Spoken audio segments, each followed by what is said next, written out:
Kaya kung gusto mong makahanap ng inspirasyon sa pag-aayos ng kwarto mo, meron kang sentrong screen at isang monitor sa kaliwa at isa sa kanan. Kung may sentrong screen at monitor sa kaliwa, yun ang pinakamababang kinakailangan. Pero ito ay isang mahusay na setup para sa workspace kapag meron kang tatlong monitor sa paligid. Ang tao ay nag-aayos ng bagay iba't ibang paraan. May coaching gawin pero makikita mo karaniwan lang ang ganitong setup. Gusto ko ang 55 screen sa gitna at ang 32 monitor ay nasa gilid. Hayaan mong tingnan ko kung habang nag-scroll tayo sa mga ito ang pinakamababang kinakailangan para magkaroon ng malaking sentrong screen. Far instrumento dito, left panel upang makita mo ang mas mataas na time frames.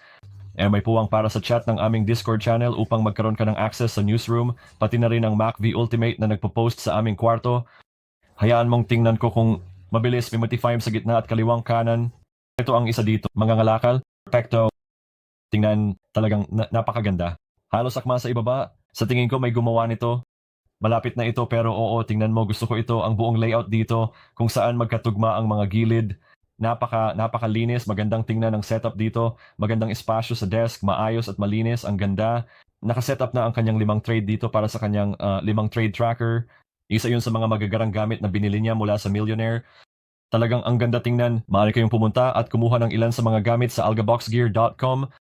Narito isa pang site na ipinost ng ilan sa aming mga miyembro. Kung interesado ka sa alinman sa mga gamit na nakikita mo sa mga kwartong ito, mag-post lang ng tanong sa pampublikong chat at may makakasagot para sa iyo. Pero muli, mag-scroll ka dito at ma-inspire sa maraming iba't ibang setup.